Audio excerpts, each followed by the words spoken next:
sedikit emosional begitu mengetahui ada buku-buku pelajaran untuk anak SD yang terkontaminasi ajaran-ajaran yang tidak benar tersebut, yang berbeda dari dengan Bali, Hindu. Ya. Tapi zaman sekarang kan kadang-kadang kalau kita salah ngomong bisa dituntut, UU ITE dan sebagainya.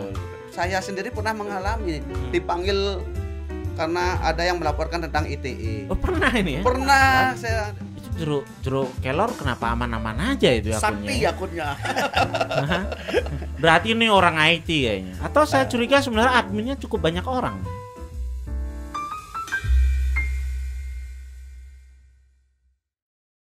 Kemudian saya perhatikan nih, berdua ini sebetulnya makanya saya lebih suka memperkenalkan beliau sebagai penggiat media sosial, ya kan? Jadi setiap isu kayaknya ya yang cukup sensitif di masyarakat, saya lihat Pak Arif dan Putu Dok ini pasti terlibat, ya kan?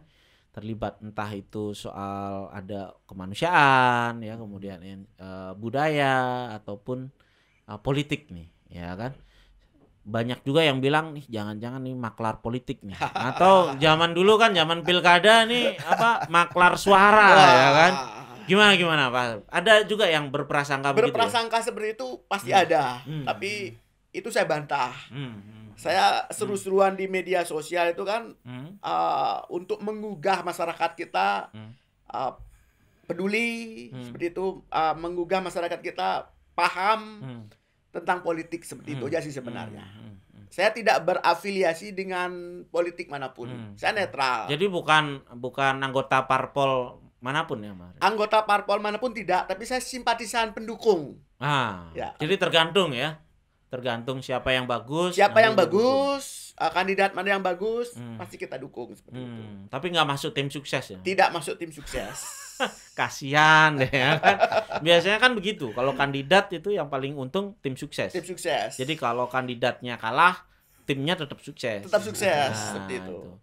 Nah, isu apa nih? Kebanyakan kan soal beliau juga kayaknya admin di grup-grup ya kan. Bikin grup di Facebook, apa aja grupnya? Saya ada BTR namanya. BTR. Tapi bukan Bali Tolak Reklamasi. Oh, bukan. BTR itu Bali Tanpa Rasisme. Oke. Itu BTR itu Bali Tanpa Rasisme itu menggaungkan bahwa Bali ini toleran. Di orang-orang Bali ini anti rasisme, anti. Jadi apapun latar belakangnya tetap bisa bersaudara. Ya, betul, gitu ya? betul. Seperti itu.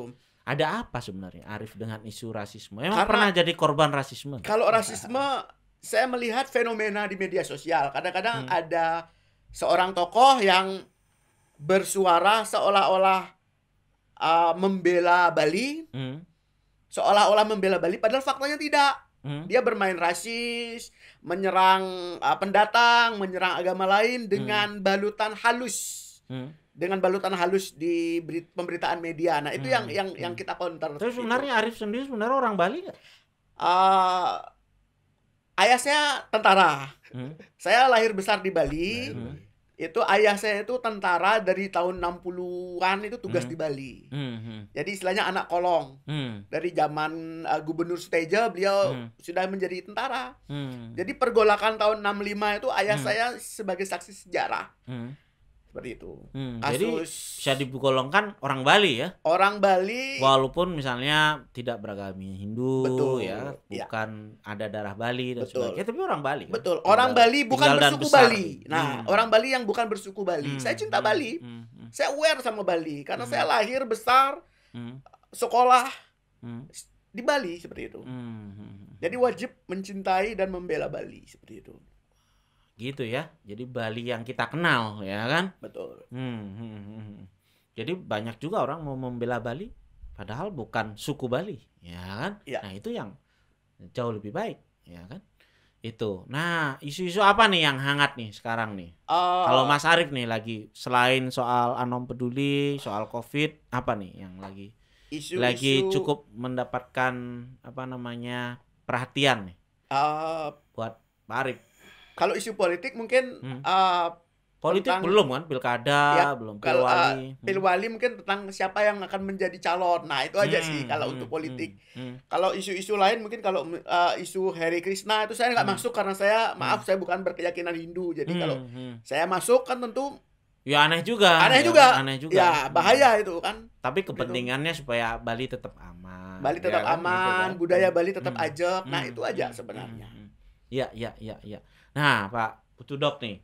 Akhir-akhir ini kan oke, sekarang sudah new normal ya, pertunjukan sudah mulailah ada dengan situasi yang baru lah, ya kan? Nggak mungkin konser ratusan orang, ya kan?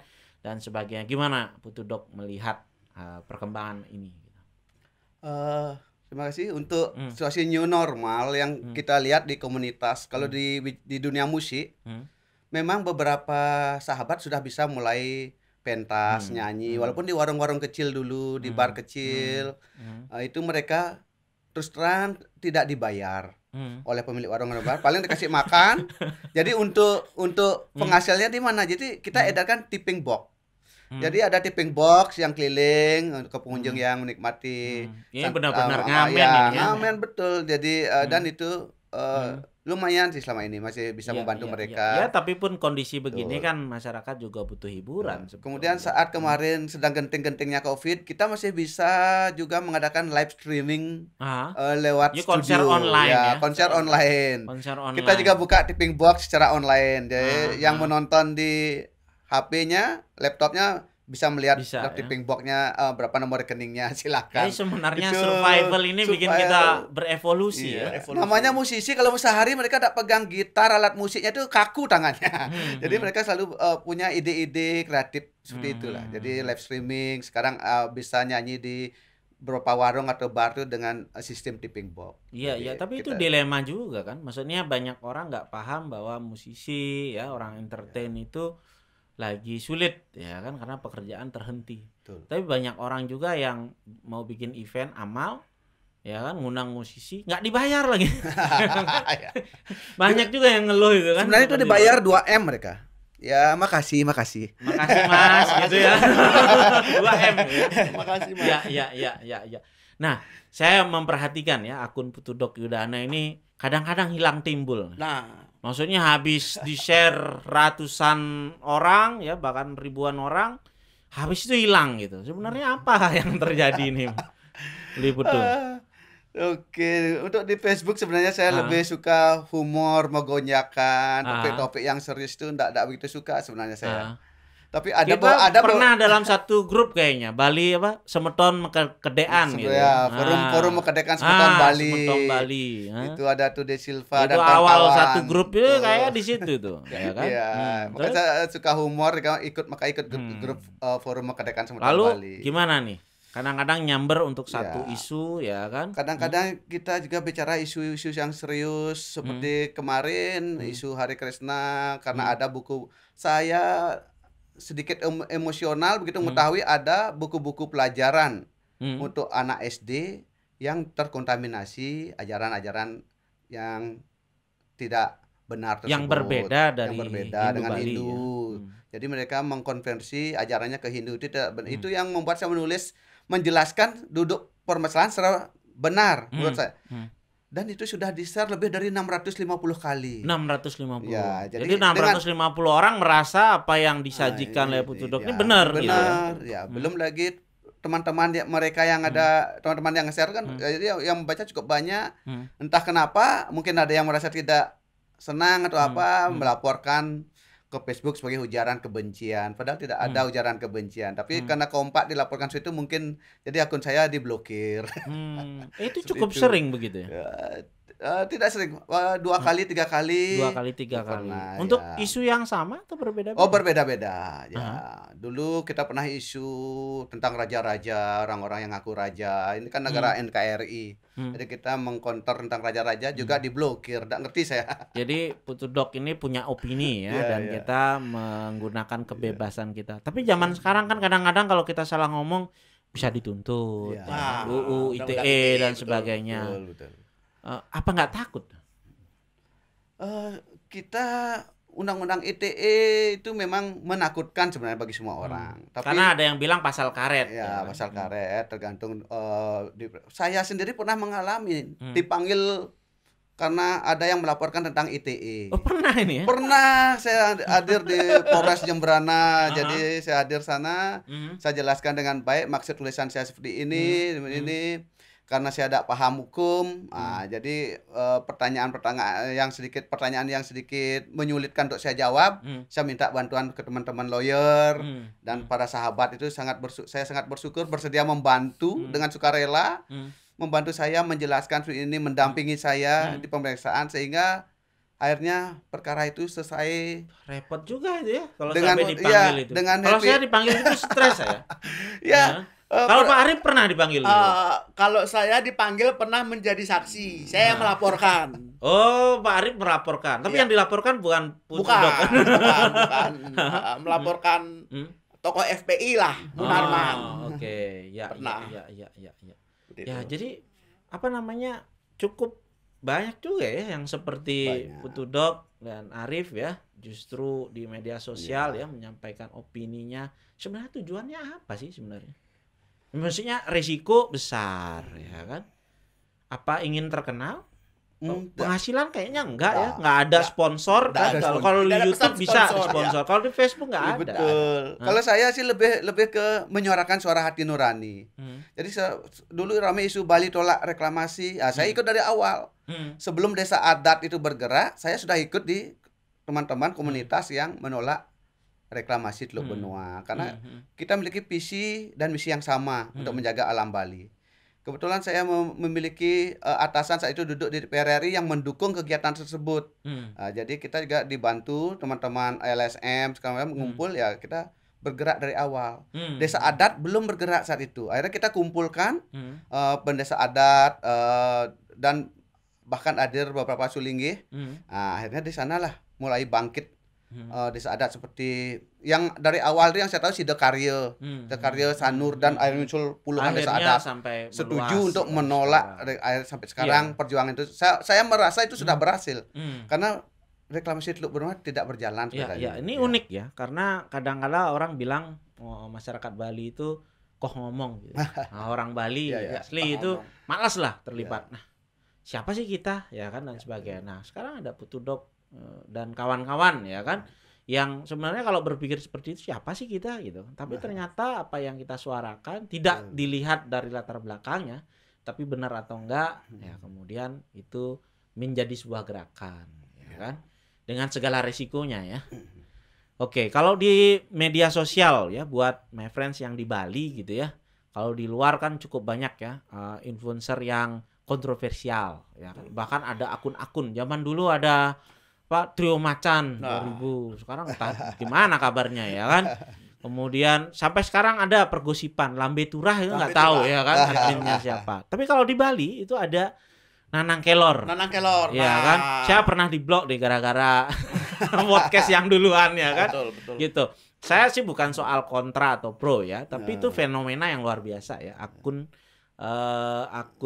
yang anonim ya kan, tapi begitu besar ya pengaruhnya dalam opini masyarakat. Sekarang berubah kayaknya ya. Nanang Kelor jadi apa? Jero Kelor. Jero Kelor.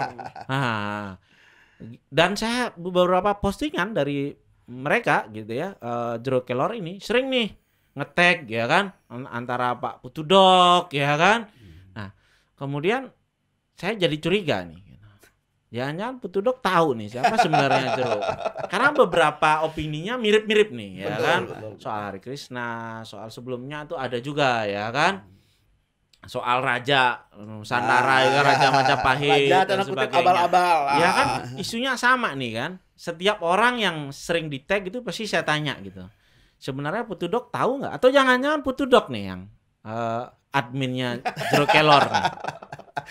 Enggak lah, kalau Nang Kelor, Jero Kelor ya sahabat saya. Sahabat ya? Sahabat. Jadi sahabat di medsos atau juga kenal secara pribadi? Kenal secara pribadi, kita dekat, sering komunikasi di medsos, tetapi Nang Kelor itu banyak fan-nya karena apa? Karena beliau selalu menyampaikan fakta.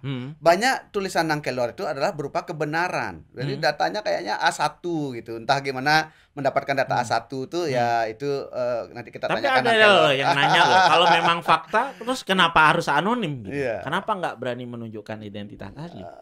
Mungkin karena pekerjaan atau apa asli tidak mau Resiko terungkap, resiko ya. Jadi maunya anonim, tapi dia menyampaikan tentang kebenaran. Jadi saya dan Nangkelor visi misinya banyak yang sama. Hati nurani kita itu banyak yang sama tentang perjuangan Hari Kresna, Bali tolak reklamasi, tentang raja-raja palsu. Jadi kita itu kalau sudah kita punya misi yang sama dengan Anom Peduli, saya dan Pak Arif misinya sama. Kita senang membantu orang, walaupun kita itu senang butuh bantuan. Bisa tapi, saja di isu yang lain nanti nggak cocok. Iya, ya kan? Tapi betul. bukan berarti kita berperang. Betul. Itulah demokrasi. Saya aja Pak Arif banyak ada beberapa perbedaan. Ya, saya hargai pendapatnya Pak Arif. Pak Arif juga menghargai pendapat saya. Ada apa? Jadi kalau satu misi kita bersama sama atau ayo kita jalankan. Kalau berbeda ayo kita saling menghargai itu aja. Ya. Tapi kalau saya penasaran ya, kalau akunnya Putudok aja sering di take down, ya kan? Itu Jero Kelor kenapa aman-aman aja itu akunnya? Sakti ya? akunnya. Berarti ini orang IT kayaknya. Atau saya curiga sebenarnya adminnya cukup banyak orang nih. Bukan satu orang nih. Gimana, Pak? Ini saya lagi melihat mimik wajahnya ya, kan? Kalau menurut Putudok Yudana, latar belakang orang seperti Jero Kelor itu sebenarnya seperti apa sih? Saya tidak ingin mengungkapkan latar belakang orang lain ya. Tapi ya kan kalau secara umum ya kan bukan pribadi ya kan. Kalau pengalaman saya apakah orang yang penuh kebencian, apa yang lagi frustasi nggak ada kerjaan, apakah gimana? Enggak, kalau saya melihat Nangkelor itu orang yang baik, dia berpendidikan kelihatannya. Visi misinya untuk Bali itu sangat bagus, menyuarakan suara hati nurani rakyat sangat bagus. Kalau akun saya di take down karena saya memiliki mungkin cukup banyak hater yang kita bertentangan dalam suatu masalah tentang satu topik. Ada yang sampai membenci saya, padahal saya fine aja, saya ketawa aja. Saya tidak pernah membalas. Kalau saya dilaporkan beramai-ramai, saya tidak pernah melaporkan orang lain dah. Kita santai aja lah. Ya, kalau orang punya opini dibalas opini gitu ya kelihatannya ya. Kalau debat debat yang sehat di medsos. Oke. Nah, mungkin satu isu yang sensitif ya. Artinya saya membuat acara ini saya percaya bahwa semua orang boleh menyuarakan opininya ya. Bukan berarti saya mendukung ya setiap opini yang dihadirkan di sini. Tapi banyak orang berpikir begini loh, ngapain sih memasalahkan soal aliran Hare Krishna? Saya buka aja kan memang sudah jelas Hare Krishna, bahkan bubarkan Hare Krishna, ya kan? Padahal sebenarnya kan orang bebas kan memeluk di Indonesia ini bebas memeluk keyakinannya, ya kan? Kalau orang dibubarkan, maksudnya nggak boleh memeluk Hare Krishna, apa nggak melanggar HAM? Apakah Putudok berpikir ke sana atau ada hal yang lain sebetulnya yang diinginkan? Sebenarnya saya menghargai semua teman-teman yang ikut Hare Krishna sejak lama. Kebetulan juga tokoh ISKCON Hare Krishna Bali, sahabat saya sejak SMA. Jadi kita saling menghargai. Mereka saya lihat sering melakukan aktivitas di lapangan, di pantai. Saya hormati, saya tidak pernah mencampuri. Jadi mereka boleh ya memeluk keyakinan itu. Iya, saya tidak mencampuri itu. Yang membuat saya tergerak emosi adalah begitu mereka saya anggap melampaui melampaui seperti mereka mencemari buku agama Hindu Bali dengan ajaran Hare Krishna. Itu sudah mereka Hindu nggak sih? Kalau sebenarnya dari yang saya baca dari pendiri Hare Krishna Srila Prabhupada sendiri menyatakan itu, pendiri Hare Krishna menyatakan bahwa Hare Krishna itu bukan Hindu. Mereka bukan Hindu. Saya baca di media di luar negeri juga menyatakan mereka bukan Hindu. Tapi mereka merekrut semua agama yang mau bergabung. Mereka di Rusia juga ada Hare Krishna. Jadi di sini entah mengapa mereka memanfaatkan Hindu itu. Jadi kalau maksudnya dipayungi gitu ya. Makanya sebagai bagian dari Hindu. Saya tidak pernah menyuruh membubarkan Hare Krishna. Saya minta Hare Krishna itu. Jadi bukan bubarkan Hare Krishna ya. Keluarlah dari pengayoman Hindu. Silakan mereka mendaftarkan sendiri ajarannya, alirannya ke Kementerian Dalam Negeri atau ke pemerintah Indonesia ya. Itu sebagai agama baru ataukah sebagai aliran. Silakan. kita ada Jadi keberatan. ceritanya karena Iya. ini ada perbedaan, Perbedaan, kenapa harus iya, disatukan iya, gitu ya. betul. Kalau saya lebih Oke. setuju Hare Krishna itu berdiri sendiri di luar Hindu. Nah, Jangan ini itu. saya cukup setuju ya kan, kalau melarang keyakinan orang kan tidak Udah, mungkin. ya. Tapi kalau memang ada perbedaan lebih baik atas nama sendiri-sendiri gitu ya. Karena saya yakin juga kalau itu dijalankan dengan benar kan orang baik juga, ya kan? Bukan tergantung apa namanya agamanya sebenarnya ya, atau aliran kepercayaannya, tetapi tergantung orangnya ya kan. Kalau kita sama-sama baik aja kenapa ya kan? Tidak ini. Nah, itu biar orang nggak salah paham, ini cukup sama atau berbeda nih sebenarnya pandangan ini dengan yang disampaikan Jero Kelor. Banyak persamaan. Banyak persamaan ya. Ya.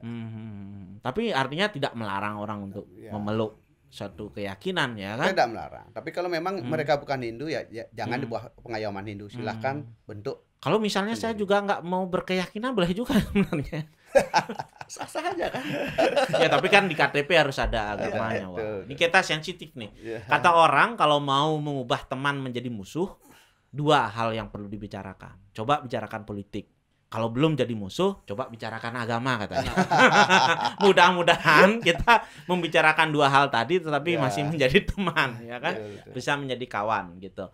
Tapi pertanyaannya masih belum terjawab ya. Siapa sebetulnya Jero Kelor ini gitu? Kalau Mas Arif gimana nih? Karena dekat kan. Saya no comment. Karena Jero Kelor itu sahabat, jadi saya no comment aja. Oh, jadi sahabat juga sama Arif. Ya, cukup kenal, cukup Oke. kenal. Saya mendukung apa yang Ya beliau kalau gitu lakukan. tolong disampaikan ya, acara ini pun maksudnya menelusuri jejak Jero Kelor bukan untuk mengungkap siapa ya kan, tetapi kita harus mencari sisi ya. Kadang-kadang kita fokus pada siapa sih ya kan, tetapi lupa apa yang dibicarakan ya kan. Tapi saya percaya sebenarnya dengan suatu diskusi-diskusi banyak orang berbeda pendapat, tapi kalau bisa ya menyuarakan pendapatnya, diskusinya itu akan membuat lebih baik ya kan, bukan jadi berantem. Tapi itu saya perlu tahu juga ya, saking seringnya berdiskusi panas di media sosial, pernah nggak sampai tantangan dan harus ketemu? Gimana? Kalau saya sendiri karena saya sendiri sudah terdaftar sebagai anggota sebuah partai politik sejak 1993. Tentu di dunia politik itu kita ada lawan, ada kawan.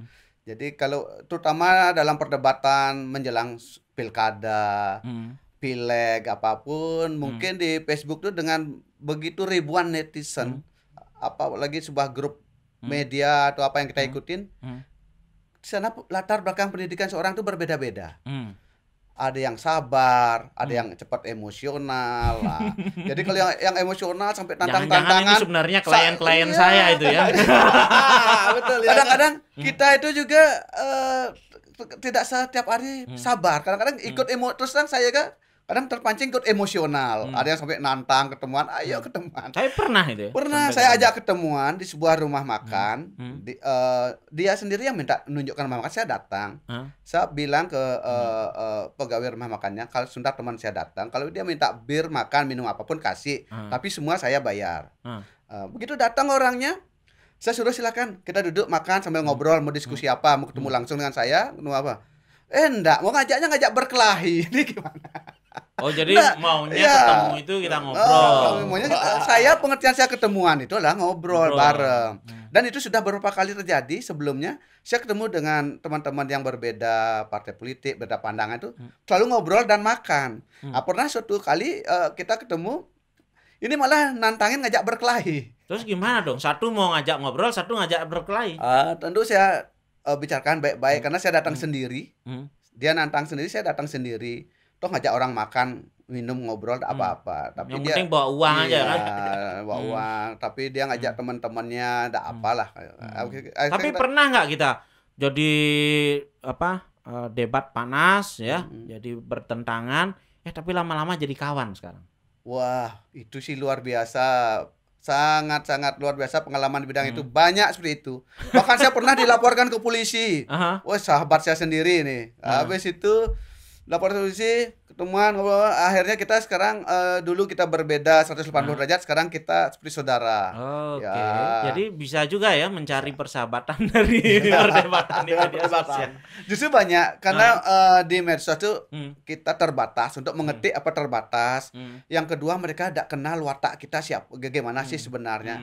Kalau saya sih Jadi salah paham dari Betul. tulisan. Jadi kalau ketemu ternyata enggak. Ya. Kalau saya bersahabat tidak pernah memilih orang dari kalangan manapun, dari bawah. Jadi teman-teman saya dari orang bilang dari penjahat sampai penjabat. Jadi semua teman saya. Jadi saya bergaul dengan baik. Tapi kalau tidak kenal orang di medsos yang baru pertama kali baca tulisan tidak kenal, langsung marah-marah ngajak. Setelah dia ketemu, akhirnya kita jadi sahabat. Jadi saudara. Ya kalau nggak ada yang dilawan siapa yang Itu. orang berkelahi kan kalau ada yang dilawan. Betul. Kalau kita diam aja masa ini. Sansa namanya ya. Iya. Oke.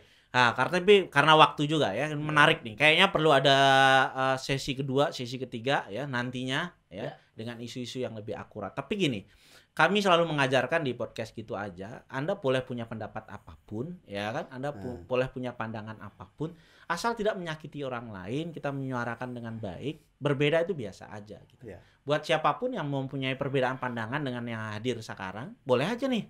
Tinggal bilang, "Oh, saya mau ngomong di situ," ya kan dan sebagainya. Karena tadi beberapa hal kita singgung. Nah, karena kita utamanya adalah soal Anom Peduli atas nama orang miskin gitu ya. Saya belum sehebat Pak Arif yang menyumbangkan setengah penghasilan harian, ya kan? Tetapi karena kita lagi di studio Diskoria dan salah satu produknya adalah sebenarnya nasi krip-krip, karena di sini kita ada kedai, habis ini kita makan, ya kan? Saya nggak tahu nih apakah misalnya nasi bungkus atau nasi kotak itu diperlukan, ya kan? Tinggal di arrange ya. Saya cuman bisa ngasih 100 kotak, ya kan? Itu ya kapanpun, ya kan? Siap. Kapanpun, tapi asal untuk dibutuhkan ya kan sama orang. Nah nanti diberitahu sebelumnya. Nah ini nih, oh boleh lah sambil promosi ya kan. Nasi krip-krip. Soalnya zamannya kayaknya zaman dulu nih ya kan. Krip-krip zaman SD. Iya kayak mami gitu ya. Ya itu jadi tahun 80-an karena kita desainnya 80-an. Jadi makanannya juga 80-an. Jadi nasinya ada krip-kripnya. Nasi krip-krip. Ya, krip-krip itu aslinya almarhum tapi kami buat sendiri sekarang gitu. Ya. Itu mudah-mudahan nanti bisa disalurkan dengan baik, bukan hanya membuat kenyang tapi bisa memberikan memperkaya pengetahuan ya kan. Wah, tahun 80-an ini makanan kesukaan saya dulu. Jadi kalau makan apapun lauknya pasti isi krip-krip. Iya. Atau mami ya. Nah, itu sih barangkali ya, mudah-mudahan nanti komunitas Anom Peduli ini terus ya bisa berlangsung ya. Bahkan ketika misalnya pandemi sudah selesai, saya pikir akan selalu ada ya kesulitan-kesulitan, bencana-bencana yang membutuhkan ya kan secara instan ketika misalnya pemerintah belum bisa ya kan. Bukan kita menjelekkan, tetapi kita mengisi ruang-ruang yang belum tersentuh oleh pemerintah. Itu barangkali ya namanya kalau orang diam baru tidak salah, tapi kalau orang bicara pasti ada salah dan ada benarnya. Tapi kita tidak mencari salah dan benar hari ini. Kita hanya berbagi opini, ya, berbagi cerita, ya kan. Untuk menutup ini saya satu cerita. Dulu ketika kecil saya suka sekali untuk nonton komik superhero, film atau komik superhero. Biasanya superhero itu profesinya kalau bukan wartawan, ya kan Superman wartawan, Spiderman ya wartawan juga. Dulu ada komik Indonesia namanya Carok. Itu profesinya supir taksi. Ya kan? Kostumnya Madura, merah putih itu. Gitu. Tetapi ternyata yang memegang, kenapa sih superhero itu dipilih profesi itu? Karena dianggap cukup banyak tahu, ya kan? Semua permasalahan, semua kejadian yang ada di masyarakat, ya kan? Nah, kali ini saya menghadirkan 2 tamu ini, profesinya menurut saya cocok juga untuk dijadikan superhero ya. Supir ojol, ya kan, driver ojol. Kayaknya semua wilayah kota ya kan, akhirnya tahu, ya kan. Kemudian ada juga nih fotografer, event, ya kan. Kemudian tour driver, pokoknya yang di jalan lah. Di jalan. Karena suka di jalan. Ya, di jalan kemudian cukup banyak tahu juga yang namanya underworld, ya kan. Nah, bar, restoran, ya kan, musisi. Nah, itu menarik juga cerita-cerita. Mungkin di lain waktu kita akan cerita apa sih cerita-cerita yang tidak pernah masuk koran, tidak pernah masuk pemberitaan mainstream, apa yang terjadi di sekitar kita. Itu barangkali Kalau ada yang tanya lagi, podcast ini apaan sih gitu, kok kemana-mana ngomongin politik, ngomongin budaya, ngomongin ini, ya namanya juga podcast gitu aja. Jadi terserah saya dong apa yang mau disampaikan ya. Jadi kalau ada yang kurang ya dimaklumi, gitu aja ya kan. Oke, demikian dulu saya undur diri, Gesterai. Kapan-kapan kita ketemu lagi di episode podcast gitu aja yang berikutnya. Bye bye my friends ya. Bye bye.